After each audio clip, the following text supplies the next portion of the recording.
Hello viewers, कैसे हैं आप सब लोग। स्वागत है आपका मेरे YouTube channel study with doctor Pavan Oberoi पर। मैं doctor Pavan Oberoi, Bhagwati college Meerut. Viewers, आज इस वीडियो में मैं आपसे देखिए दो तरीके की वीडियो डिस्कस कर रहा हूं। एक तो चौधरी चरण सिंह यूनिवर्सिटी मेरठ में जो आपका बीए थर्ड ईयर में आपका सब्जेक्ट है अद्यतन हिंदी एवं कोरवी लोक काव्य, तो उसका 2015 का मैं क्वेश्चन पेपर जो है वो आपसे डिस्कस कर रहा हूँ। ठीक है, और क्योंकि आपके एग्ज़ाम्स जो हैं वो 8 जुलाई से स्टार्ट हो रहे हैं, तो अगर आप फर्स्ट टाइम मेरा चैनल देख रहे हैं तो मेरा channel study with doctor Pavan Oberoi को सब्सक्राइब कर लीजिएगा। लाइक और शेयर भी करते रहें अपने फ्रेंड सर्कल में, ताकि वो भी बेनिफिट ले सकें। और दूसरा, आप इस पेपर को हिंदी 5th के नाम से प्लेलिस्ट बनी हुई है, आप प्लेलिस्ट देख लीजिएगा। और जो आपका दूसरा पेपर है हिंदी निबंध एवं अन्य गद्य विधाएँ, तो वो जो है हिंदी 6 के नाम से मेरी प्लेलिस्ट बनी हुई है। तो ये सारे क्वेश्चन पेपर आपको उन्हीं प्लेलिस्ट में मिलेंगे। ठीक है, ये हिंदी 5th में मिलेगा और हिंदी निबंध हिंदी 6 की प्लेलिस्ट में मिलेंगे। तो ये तकरीबन मैं सारे ही आपको करवा चुका हूँ। इस सब्जेक्ट के 3 क्वेश्चन पेपर रह गए हिंदी गद्य वाले आपके हिंदी निबंध के, तो वो भी मैं आपको 1-2 दिन में करा दूंगा। इसका 2014 का मैंने 2 दिन पहले डिस्कस कर दिया था, तो बस ये एक पेपर रह गया था 2015 का।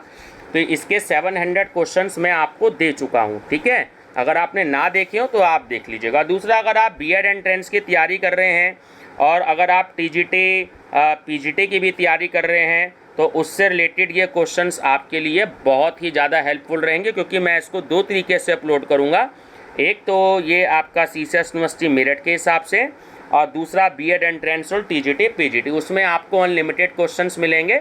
अगर आप उनकी टीजीटी पीजीटी की तैयारी कर रहे हैं या बीएड एंट्रेंस की तैयारी कर रहे हैं, तो आप जो हैं उसकी प्लेलिस्ट विजिट करिएगा। ठीक है व्यूवर्स। दूसरा, एनटीए नेट के और टीजीटी पीजीटी के मैं अलग से 10,000 क्वेश्चंस मैंने हिंदी के ऑब्जेक्टिव कलेक्ट किए हैं, तो वो मैं आपसे बीच बीच में डिस्कस करता रहूँगा। तो वो स्पेशली एक्चुअली एनटीए नेट के हैं, और नेट के पेपर भी सॉल्व कर लिए हैं मैंने। एक टीचर है, मैंने उनकी हेल्प भी ली है, तो काफ़ी सारे क्वेश्चंस मैंने सॉल्व कर लिए हैं। और 10,000 क्वेश्चंस का मैं आपको वो क्वेश्चन बैंक तैयार करके दूंगा हिंदी का एमसीक्यूज़ का। ठीक है व्यूवर्स, चलिए डिस्कस करते हैं।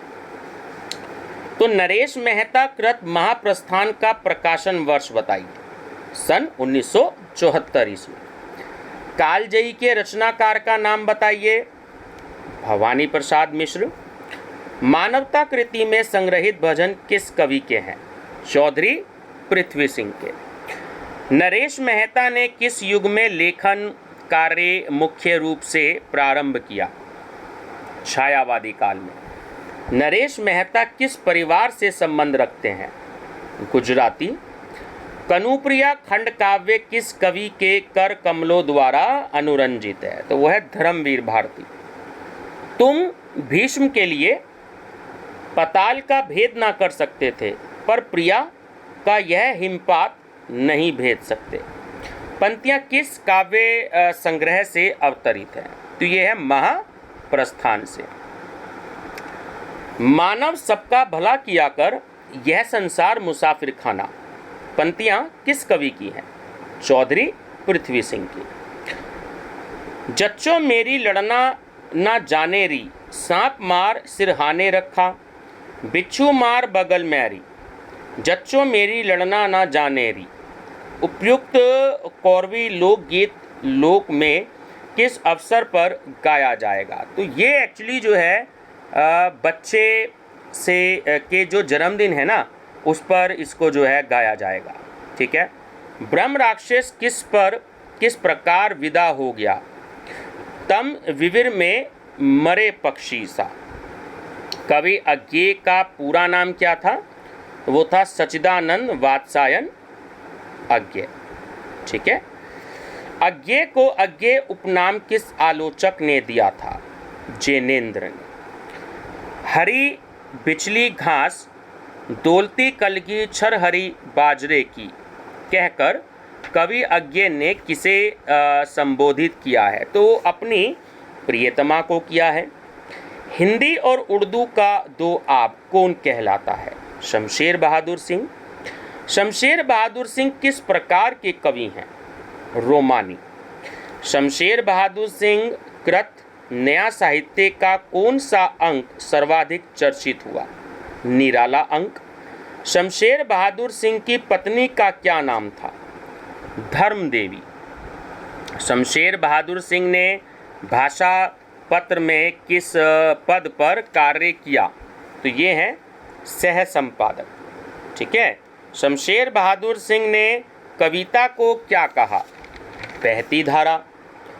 शमशेर बहादुर सिंह की आरंभिक रचनाएं किस पत्र में छपती थीं? तो वो थीं श्याम और सरस्वती में। शमशेर बहादुर सिंह की आरंभिक रचनाएं किस विचारधारा से प्रभावित थी? मार्क्सवादी। एक पीली शाम कविता में पीली शाम से अभिप्राय है, उदास शाम से। एक पीली शाम कविता में कवि ने किसे याद किया है? पत्नी को। शिव मंगल सिंह सुमन जी मूलतः रोमांटिक कवि हैं, यह कथन किसका है? तो यह है श्री राजेंद्र सिंह का। केदारनाथ अग्रवाल में किस पत्रिका को पढ़कर कविता के प्रति लगाव उत्पन्न हुआ? शिशु। कवि केदारनाथ अग्रवाल पेशे से क्या थे? वकील। निम्न रचनाओं में से कौन सी रचना कवि केदारनाथ अग्रवाल की नहीं है? कामायनी। बस्ती खिले गुलाबों की कृति किस विधा की रचना है? तो वो है यात्रा वृतांत। शिव मंगल सिंह सुमन ने मॉरिशस की यात्रा किस सन में करी थी? तो ये बहुत इंपॉर्टेंट क्वेश्चन है, कई बार आ चुका है, 4-5 बार तो मैं ही इसको बता चुका हूँ। तो मॉरिशस की यात्रा करी थी इन्होंने सन 1972 में। आप देश भी नाम याद रखिएगा, ऐसा ही पूछ सकते हैं एग्जाम में कि सन 1972 में शिव मंगल सिंह सुमन ने कहाँ की यात्रा करी थी, तो आपको मॉरिशस याद रखना है। ठीक है। शिव मंगल सिंह सुमन का प्रथम काव्य संग्रह कौन सा है? हिल्लोर। मुक्तिबोध का पूरा नाम क्या था? तो वो था गजानन माधव मुक्तिबोध। मुक्तिबोध का विवाह किस प्रकार का था? तो उनका विवाह एक्चुअली प्रेम विवाह था। ठीक है, ध्यान रखेंगे। मुक्तिबोध की कितनी संतानें थीं? 5। किस कृति को पढ़कर केदारनाथ अग्रवाल पूर्णतः खली बोली में कविताएं लिखने लगे? तो वो थी कविवर पंत की पल्लव। मैं कविता मार्क्सवादी जीवन दर्शन से प्रभावित होकर करता हूँ, यह कथन किसका है? यह है केदारनाथ अग्रवाल का। मुक्तिबोध का काव्य सच्चित आनंद का काव्य ना होकर सच्चित वेदना का काव्य है, यह कथन किसका है? डॉक्टर शांति स्वरूप गुप्त का। मुक्तिबोध के काव्य में समग्र चित्रण हुआ, तो ये निम्न मध्यम वर्ग का। मुक्तिबोध किस स्थल के प्राकृतिक सौंदर्य से सर्वाधिक प्रभावित हुए? मालवा। वीर रस का स्थायी भाव क्या है? उत्साह। भूषण बिनु न विराजही, विराजही कविता बनितामित पंक्ति किसकी हैं? तो वो केशव की हैं। ठीक है। मुक्तिबोध के काव्य को क्या कहा जाता है? तो इन्हें मानवता का दस्तावेज कहा जाता है। मुक्तिबोध की पत्नी का क्या नाम था? शांता। शिव मंगल सिंह सुमन में रोमांस और दीवानापन रोम रोम में बसा था। चिंतन और शपथ यद्यपि मार्क्सवाद की थी, सिहरन और थिरकन रोमांटिक उल्लास की। तो यह कथन किसका है?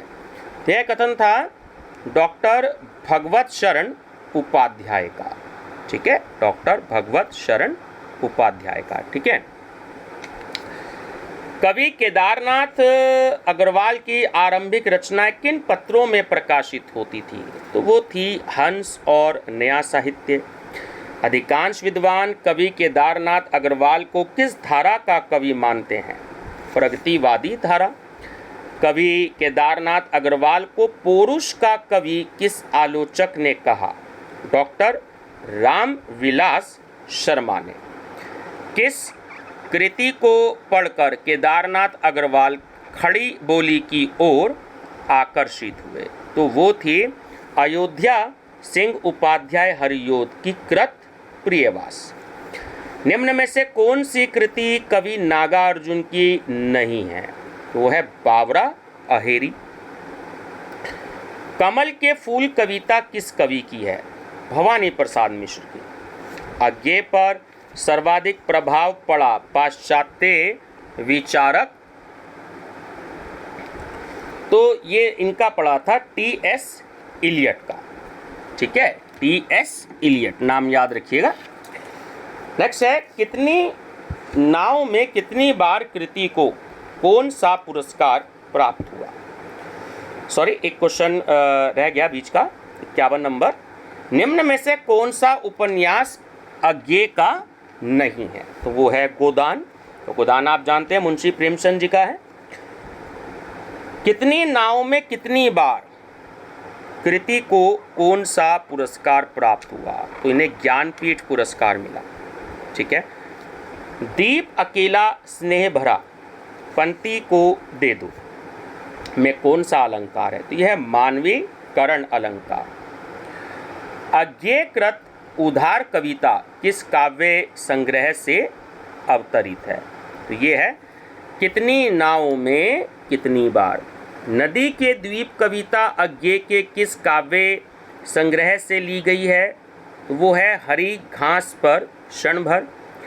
हरी बिचली घास डैश डोलती कलगी बाजरे की पंक्तियों में कवि ने किस शैली का प्रयोग किया है? प्रतीकात्मक। भवानी प्रसाद मिश्र के पिता का क्या नाम था? तो उनका नाम था सीताराम मिश्र।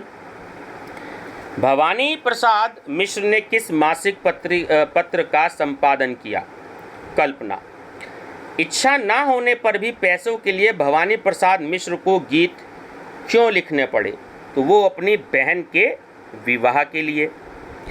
डैश भवानी प्रसाद मिश्र एक युगातीत कवि हैं जो अपनी अलग राह बनाकर चले हैं और जिनका अपना एक अलग क्षितिज है। यदि उन्हें किसी युग में शामिल किया ही जाना है तो वह उनका अपना भवानी युग होगा। तो यह कथन किसका है? तो यह डॉक्टर शिव शंकर वर्मा का। भवानी प्रसाद मिश्र कृत मैं गीत बेचता हूँ गीत किस काव्य संग्रह से लिया गया है? गीत फरोश से। गीत फरोश काव्य संग्रह का प्रकाशन किस वर्ष में हुआ? सन 1956 में। भवानी प्रसाद मिश्र कृत कमल के फूल कविता अज्ञेय के कौन से तार सप्तक में संग्रहित हुई? तो वो था दूसरा तार सप्तक। भवानी प्रसाद मिश्र की पत्नी का क्या नाम था? सरला। भवानी प्रसाद मिश्र जी के कितने पुत्र थे? 2। नंदिता मिश्र भवानी प्रसाद मिश्र की कौन थी? पुत्री। भवानी प्रसाद मिश्र कृत कमल के फूल शिल्प की दृष्टि से किस प्रकार की रचना है? तो वह है गीति काव्य। भवानी प्रसाद मिश्र को बाल मोहन नाम किस साहित्यकार ने दिया? है ना, बहुत ही इंपॉर्टेंट क्वेश्चन है।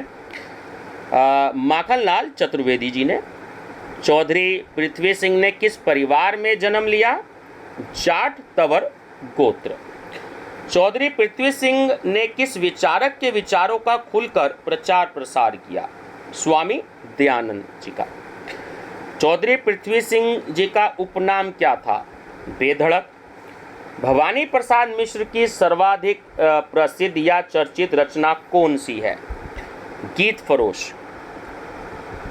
वल्लभ भाले लाठी खलवे जैली लेकर लड़ता है डैश में कवि खलवे किसे कह रहा है? तो वो है बग्गी का डंडा। महाप्रस्थान खंड काव्य के रचयिता का नाम बताइए। तो वो है नरेश मेहता। नरेश मेहता मूलतः किस विधा के कवि हैं? तो वो कवि हैं। ठीक है। धर्मवीर भारती कृत कनुप्रिया किस प्रकार का काव्य है? खंड काव्य। धर्मवीर भारती का प्रसिद्ध काव्य नाटक है अंधा युग। धर्मवीर भारती को सन 1972 में भारत सरकार ने किस सम्मान से सम्मानित किया? पद्मश्री से। निम्न कृतियों में धर्मवीर भारती का प्रथम कहानी संग्रह कौन सा है? तो वो है मुर्दों का टीला। ठीक है, मुर्दों का टीला, बहुत बार ये क्वेश्चन आया है, ध्यान रखिएगा। एक कंठ विषपाई रचना किसकी है? दुष्यंत कुमार की। सतपुड़ा के जंगल कविता किस काव्य संग्रह से अवतरित है? गीत फरोश से। कवि दुष्यंत कुमार पर सर्वाधिक किसका प्रभाव पड़ा? महात्मा गांधी का। निम्न कृतियों में से कौन सी कृति कृष्णचंद्र शर्मा की नहीं है? तो वो है मधुप्रिया। कौरवी भाषा के विकास के लिए कुरु लोक संस्थान की स्थापना किसने की? तो वो करी श्री कृष्णचंद्र शर्मा ने। डॉक्टर कृष्णचंद्र शर्मा कृत गामेल भास किस प्रकार का संकलन है? तो वह है कौरवों भाषा के दोहों का। लोक साहित्य क्या है? तो देखिए ऑप्शन ए इसमें सही है कि लोक जो साहित्य है एक्चुअली लोक का साहित्य ही लोक साहित्य है। ठीक है। निम्न में से कौन सी विशेषता लोक साहित्य की नहीं है? तो वो है मानक हिंदी में निबंध रचनाएं। निम्न कवियों में से कौन से कवि कौरवी लोक साहित्य के नहीं है? तो वह है आचार्य भरत मुनि। संस्कृति जीवन जीने का तरीका है जो उस समाज में छाया रहता है जिसमें हम जन्म लेते हैं। तो यह कथन किसका है? यह रामधारी सिंह दिनकर का।